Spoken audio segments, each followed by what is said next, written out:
Welcome dear rockers, कैसे हैं आप सभी। आज हम देखने वाला है गार्डियन। दोस्तों ये बहुत ही मजेदार हॉरर कॉमेडी मूवी होने वाली है जिसको देखकर आपको मजा जरूर आएगा, इसलिए एंड तक जरूर देखेगा। तो मूवी की शुरुआत होती है 4 तांत्रिक से जिनके पास 4 बोतल में अलग अलग इंसानों का खून होता है और वो उन खून के ऊपर कोई रिचुअल कर रहे होते हैं। दरअसल वो सभी मिलकर यहाँ किसी की आत्मा को बुलाने की कोशिश कर रहे हैं ताकि कोई भी आत्मा उनके रिचुअल से प्रभावित होकर यहाँ पर आ जाए और वो लोग उसको एक पत्थर के अंदर कैद कर लें। उसके बाद होगा ये कि अगर कोई उस पत्थर पर अपना खून गिराएगा तो एक जिन की तरह वो आत्मा हर मुश्किलों में उसकी मदद करेगी, लेकिन दुर्भाग्य से अगर ये पत्थर टूट गया तो वो आत्मा किसी को भी नहीं छोड़ेगी। तो अगले सीन में हम अपर्णा नाम के एक बच्ची को देखते हैं जिस बेचारे की किस्मत बहुत ज्यादा खराब है। उसके साथ हमेशा बहुत गलत चीजें होती रहती है, जैसे कभी वो मंदिर जाती है तो वहाँ का दिया बुझ जाता है या फिर नई नई खरीदी हुई साइकिल उसी दिन चोरी हो जाती है। इस तरह से अपर्णा के जीवन में बहुत मुश्किलें आती जाती रहती है और बड़ी होने के बावजूद भी इन परेशानियों ने उसका पीछा नहीं छोड़ा। बड़े होने के बाद भी कोई न कोई घटना उसके साथ हो ही जाती है। अब इससे होता यह है कि उसके दिमाग पर भी बहुत गहरा असर होने लग जाता है। अगले सीन में अपर्णा चेन्नई आकर रुद्रन नाम के एक साइकेट्रिस्ट से मिलती है और उसे अपने साथ हो रही घटना के बारे में बताती है। उस घटना के हिसाब से अपर्णा जब एक जॉब इंटरव्यू के लिए जाती है तो वो इंटरव्यू में पूछे गए किसी भी सवाल का जवाब नहीं दे पाती, जिससे उसका सिलेक्शन नहीं हो पाता।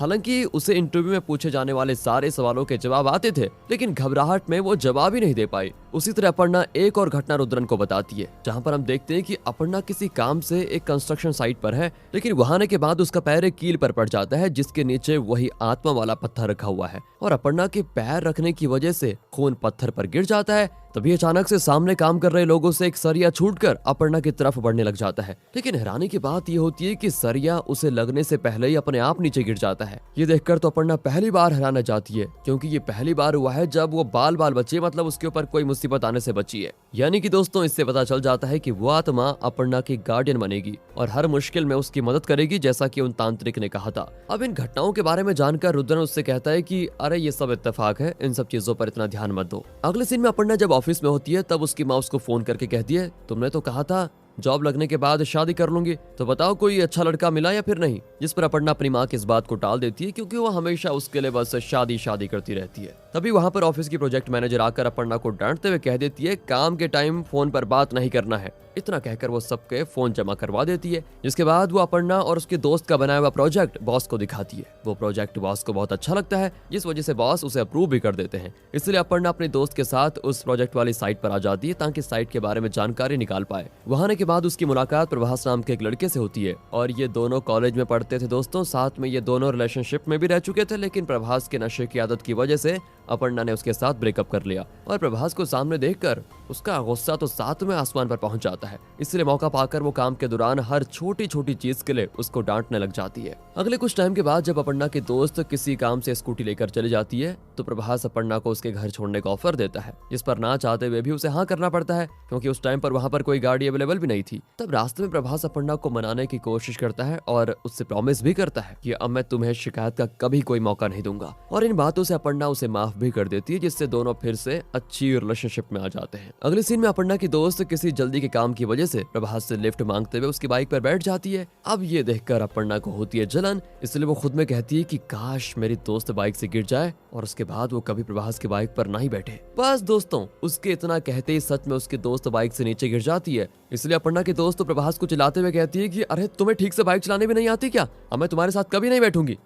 ये देखकर अपर्णा तो बिल्कुल हैरान न जाती, क्योंकि उसके मन की बात हो गई जो उसने सोचा था, पर वो समझ नहीं पाती कि जो मैंने सोचा वो कैसे हो गया। खैर अगले सीन में प्रभास की माँ की तबीयत खराब होने की वजह से उन्हें हॉस्पिटल में एडमिट किया जाता है, जहाँ डॉक्टर बताते हैं कि प्रभास की माँ का हार्ट ट्रांसप्लांट करना होगा, वो भी 48 घंटों के अंदर, वरना इनको बचाना तो मुश्किल है। अगर इन्हें बचाना चाहते हो तो जल्द से जल्द किसी डोनर का इंतजाम करो। अब ये सुनकर प्रभास परेशान हो जाता है कि अब क्या करे। उसे परेशान देखकर अपर्णा उदास हो जाती है और ये इच्छा करती है कि काश समय रहते डोनर मिल जाए। तभी वो आत्मा उसकी इस परेशानी को भी दूर कर देती है और तुरंत ही डोनर का इंतजाम कर देती है। उसी तरह ऑफिस में अपर्णा की प्रोजेक्ट मैनेजर बाकियों के साथ साथ अपर्णा का भी प्रोजेक्ट चोरी करके बॉस को ये बताती है कि ये प्रोजेक्ट मैंने बनाया और वो इसीलिए कर रही है जिससे बॉस उसको प्रमोशन दे दे। ये देखकर तो अपर्णा आग बबूला हो जाती है और गुस्से में सबके सामने कह देती है कि ऐसे लोगों को तो दुनिया में रहने का कोई हक ही नहीं है जो दूसरों की मेहनत चुराकर उसे अपना नाम दे दे। काश कुछ ऐसा हो जाए कि मैनेजर से हमारा पीछा छूट जाए। और दोस्तों तभी होता भी बिल्कुल ऐसा ही है। प्रोजेक्ट मैनेजर खुद के कंट्रोल से बाहर आकर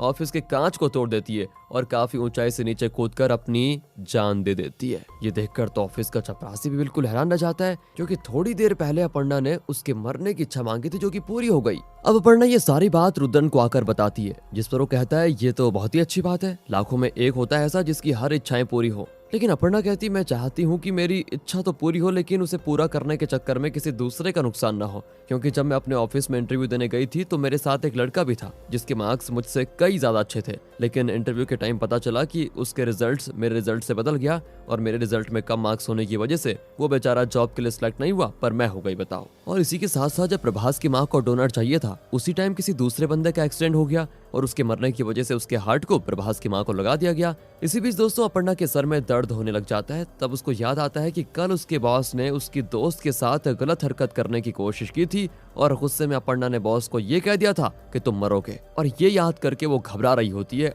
अब उसका बॉस मरने वाला है, इसलिए वो तुरंत उसको बचाने के लिए निकल जाती है। दूसरी तरफ चपरासी, जिसे भी समझ में आ गया है कि अपर्णा के अंदर जरूर कोई खास बात है, इसलिए वो अपने मामा के पास आता है, जो कि एक गुंडा है। चपरासी उसे अपर्णा के बारे में बताता है कि अगर वो हमारा साथ देना तो हम कुछ भी कर सकते हैं, क्योंकि उसके पास कोई ऐसी अनोखी शक्ति है जो वो कहती है वही हो जाता है। तभी अपर्णा उसे फोन करके पूछती है तुम्हें पता है कि बॉस अभी कहाँ मिलेगा, जिस पर चपरासी उसे बॉस की साइड के बारे में बता देता है और इसीलिए अपर्णा वहां के लिए निकल जाती है। इधर रुद्रन अपर्णा के ऑफिस के मालिक स्टीफन को फोन करके अपर्णा के बारे में बताता है कि उसके पास जरूर कुछ शक्तियां हैं जो उसकी इच्छाओं को पूरी कर देती है, और अभी तो उसका कहना यह है कि तुम्हारा भाई यानी कि अपर्णा का बॉस मरने वाला है। अब ये सुनकर स्टीफन घबरा जाता है और अपने भाई को फोन लगाकर तुरंत घर बुलाता है, लेकिन वो कहता है आपको घबराने की जरूरत नहीं है, मेरा कोई कुछ नहीं बिगाड़ पाएगा। तभी उसे ढूंढते हुए अपर्णा वहां पर पहुंच जाती है, जहां उसका पीछा करते करते वो चपरासी भी अपने मामा के साथ आ जाता है। वो दोनों छुपकर सब कुछ देखने लग जाते हैं। तो वहीं अपर्णा अपने बॉस को समझाने की कोशिश करती है कि आपकी जान को खतरा है, लेकिन आगे वो कुछ कह पाती,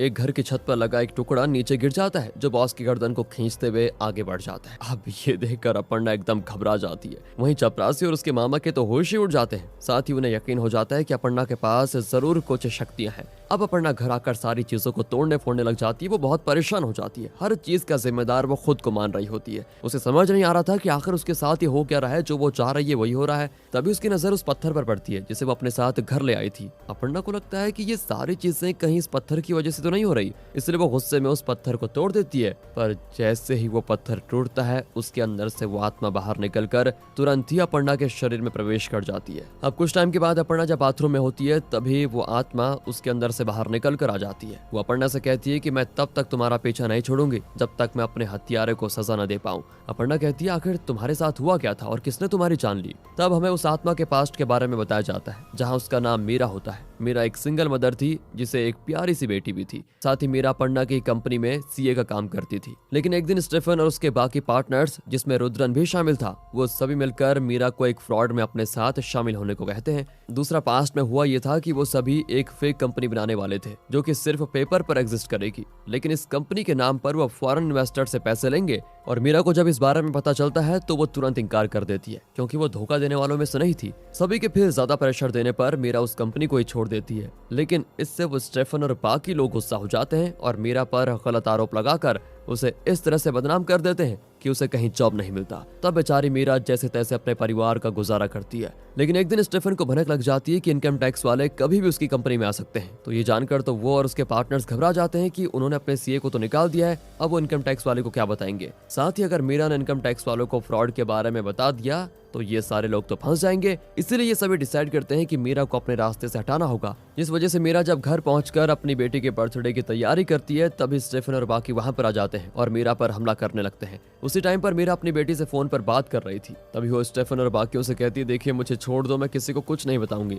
लेकिन वो बदमाश नहीं सुनते और वहीं पर उसकी जान ले लेते हैं। और ये सारी चीज उसकी बेटी फोन पर सुनकर काफी रोने भी लग जाती है। अब ये सारे बदमाश 4 तांत्रिक को बुलाकर रिचुअल करवाते हैं, जो कि मूवी के शुरुआत वाले सीन का था, और उन 4 बोतल में चारों बदमाशों का खून होता है। इन लोगों ने तांत्रिक से कहकर मीरा की आत्मा का भी इस्तेमाल करना चाहा, ताकि जरूरत पड़ने पर वो उनकी मदद कर पाए। पर किसी के अंदर इतनी हिम्मत नहीं हुई कि वो पत्थर पर अपना खून लगाए, इसलिए उन्होंने पत्थर फेंक दिया, जिस पर अचानक से एक दिन अपर्णा का खून लगा और इस तरह मीरा की आत्मा अपर्णा की बात मानने लगी। लेकिन अब पत्थर के टूट जाने की वजह से मीरा की आत्मा आजाद हो चुकी है और ये सारी चीजें सुनकर अपर्णा हो जाती है बिल्कुल हैरान। दूसरी ओर स्टेफन को लगता है कि उसके भाई के मरने के पीछे अपर्णा का हाथ है, इसलिए वो अपने गुंडे अपर्णा को मारने के लिए भेज देता है, जो कि उसको घेर भी लेते हैं। तभी वहां पर रुद्रन स्टेफन को फोन करके कहता है कि देखो तुम जल्दबाजी मत करो, अपर्णा को मारना सही नहीं होगा, उसके पास शक्तियां हैं, वो आगे चलकर हमारा काम आ सकती है। लेकिन स्टेफन सुनने को तैयार नहीं होता। लेकिन जब उसके गुंडे अपर्णा के पास आते हैं, मीरा की आत्मा अपर्णा के अंदर आकर सभी गुंडों की खूब धुलाई कर देती है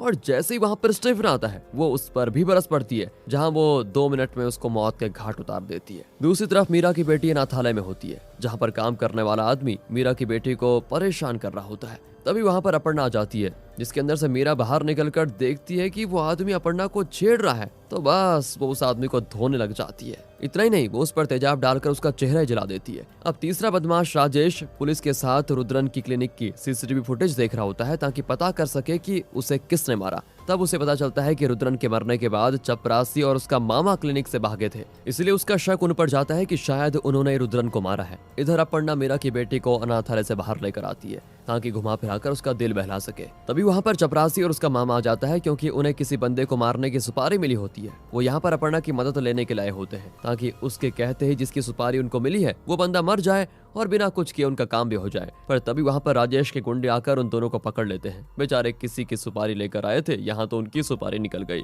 जिसके बाद राजेश के गुंडे उनको खूब मारते हैं और पूछते हैं कि आखिर किसके कहने पर तुमने रुद्रन को मारा। लेकिन वो दोनों कहते हैं कि हमने किसी को नहीं मारा, पूछना है तो अपर्णा से पूछो, उसी ने मारा होगा, उसके पास शक्तियां हैं, वो जो कहती है वही हो जाता है। साथ ही वहां पर छोटा बदमाश त्यागी भी होता है। और ये सारी चीजें सुनकर राजेश और त्यागी को लगता है कि जरूर अपर्णा ने उस पत्थर को तोड़कर मीरा की आत्मा को आजाद कर दिया, इसलिए मीरा अपर्णा के जरिए हम सबको मार रही है। अगले सीन में त्यागी अपने परिवार के साथ रेस्टोरेंट में आता है, लेकिन जैसे वो हाथ मुंह धोने के लिए बाथरूम जाता है, वहां पर मीरा की आत्मा आकर उसे मारने की कोशिश करती है। पर तभी मीरा की बेटी अपर्णा से कहती है मुझे नींद आ रही है, तो आप मुझे अनाथालय छोड़ दो। इसलिए अपर्णा रेस्टोरेंट से चले जाती है। उसके जाने के बाद कुछ टाइम की जिंदगी त्यागी और जी लेता है, लेकिन जैसे ही वो घर आता है मीरा की आत्मा वहां कर उसकी जान ले लेती है। अब सारे पार्टनर्स को मरता देखकर राजेश घबराया हुआ होता है, इसलिए वो तांत्रिक के साथ मिलकर मीरा की बेटी का अपहरण करता है और उसके बाद वो तांत्रिक मीरा की आत्मा को वहां पर बुलाता है ताकि अपनी बेटी के बदले वो राजेश का पीछा छोड़ दे। इसलिए अपर्णा वहां पर आ जाती है। तांत्रिक अपर्णा के अंदर मौजूद मीरा की आत्मा से कहता है देखो, अगर अपनी बेटी को जिंदा देखना चाहती हो तो राजेश को छोड़ दो। इस पर ना चाहते हुए भी मीरा की आत्मा अपनी बेटी के लिए अपर्णा के अंदर से बाहर निकल आती है। इसके बाद तांत्रिक उसकी आत्मा को फिर से कैद कर लेता है और मीरा के कैद होते ही राजेश अपर्णा के पेट में कई बार चाकू से हमला करके उसे दफनाने लग जाता है। लेकिन अभी भी वो बेचारी जिंदा होती है, जो अंदर ही अंदर तड़प रही होती है। लेकिन निर्दयी लोग उसको ऐसे ही दफना कर चले जाते हैं। अब राजेश जैसे ही घर आता है उसे वहां पर अपर्णा दिखाई देती है। उसे देखकर वो बिल्कुल हैरान होता है कि ये जिंदा कैसे हो गई। असल में उस तांत्रिक को मीरा पर दया आ गई थी कि वो बेचारी अपनी बेटी के लिए लड़ रही है, इसलिए उसने मीरा की आत्मा को आजाद कर दिया था। इसीलिए मीरा ने सबसे पहले अपर्णा के अंदर जाकर उसे बचाया। उसके बाद वो राजेश के पास आ चुकी है ताकि उसकी जान ले पाए और अब मीरा अपने आखिरी दुश्मन को भी मारकर अपना बदला ले लेती है। इसके साथ होती है उसकी आत्मा को शांति। और अब मूवी के आखिर सीन में अपर्णा और प्रभास मीरा की बेटी को गोद ले लेते हैं और तीनों एक परिवार की तरह खुशी से अपना गुजारा करने लग जाते हैं। और इसी हैप्पी एंडिंग के साथ ये मूवी यहाँ पर खत्म होती है। बाकी दोस्तों, अगर आपको वीडियो अच्छी लगी हो, स्टोरी अच्छी लगी हो, एक्सप्लेनेशन अच्छा लगा हो तो लाइक कीजिए और चैनल को सब्सक्राइब। मिलते हैं अगली वीडियो में, ध्यान रखेगा अपना and finally thanks for watching.